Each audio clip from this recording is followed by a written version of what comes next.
Good morning. I am meteorologist Quincy Vagel. It's May 26, 2019. Here's a morning weather briefing for the severe weather and chase setup across the high plains today.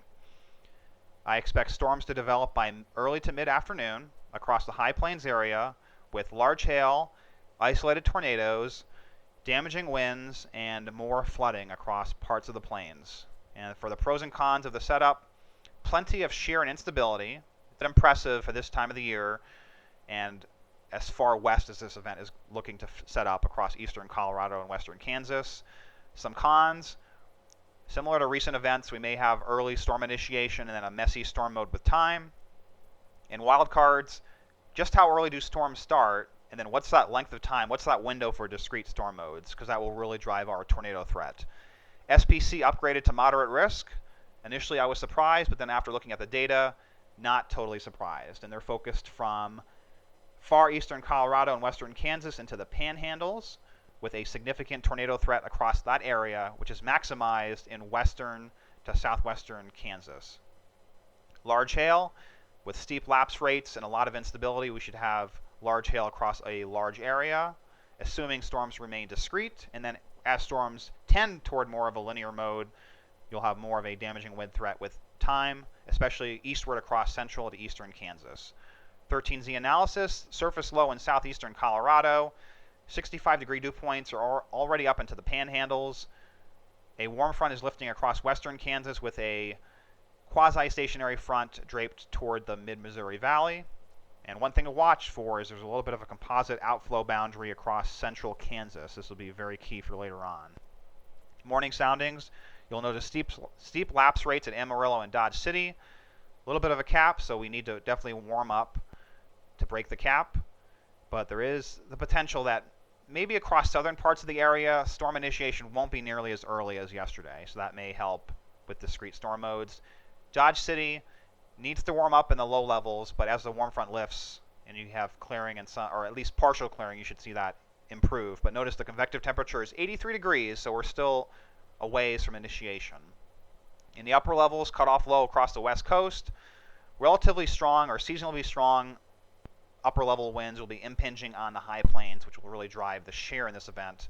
And then her forecast shows a little bit of a complex surface map. We have surface lows in northeastern Colorado and southeastern Wyoming, dry line south from there, which the main focus for storm development will be along the dry line. And the deep shear vectors, they're not perpendicular, but there's pretty good angling there with the dry line, so that should support discrete or semi-discrete supercells.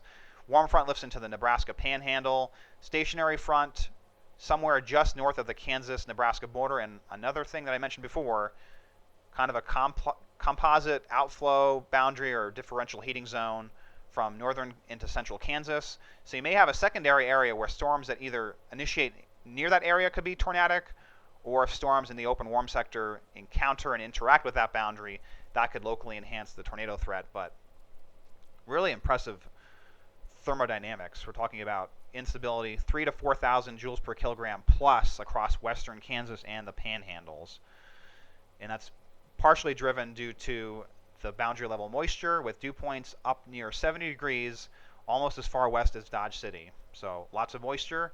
The low level jet, this is more impressive than yesterday. So yesterday was largely a non-event for tornadoes. Today should be different, especially after about 21Z when that low-level jet really decides to ramp up. Now, if storms are still at least semi-discrete after 21 to 22Z, then we may have a significant tornado event. It's really going to be about the storm modes. Now, NCAR, some of the members show storms initiating as early as 1 p.m. across eastern Colorado, so that is something to look out for. Mixed storm modes, and virtually all the models show this. Some embedded supercell, semi-discrete storms. There should be a tendency for storms across Kansas to grow upscale. Farther south, it's a little bit more questionable across the Texas and Oklahoma panhandles. How far south do you have storm initiation, and then how long do storms remain at least semi-discrete? The HREF members are a little bit more delayed. They don't have storm development until about 20Z, so maybe about an hour or two later. But same thing with evolution, mixed storm modes with some members showing more upscale growth across Kansas with time. And that is going to be a concern with flooding especially from areas near Dodge City and points east, especially later tonight, where there may be more excessive heavy rainfall and flooding. And then a quick look at the 13Z HER. It looks like it begins to initiate storms around 20Z, so really close to what the HRF members were showing.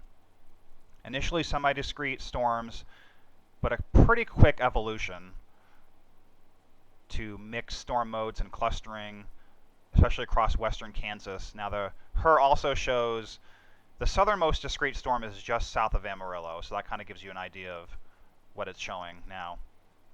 The HER, it looks like in the Texas-Oklahoma panhandles, that's where storms are the most discrete, but there is a question of how long will those, what will storm longevity look like that far south with capping, somewhat weaker forcing, somewhat warmer temperatures aloft. So the UH tracks, just to give an idea of where we may have some of the more intense rotating storms.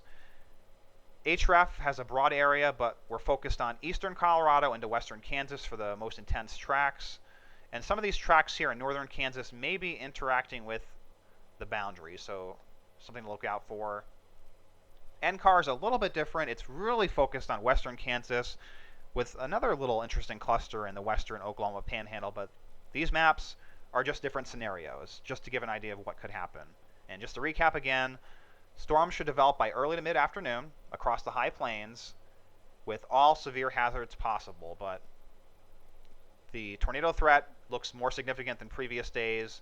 Flooding, as we've seen for a long time now, flooding is going to be probably the most widespread concern, especially across Kansas and maybe even into northwestern Oklahoma as well.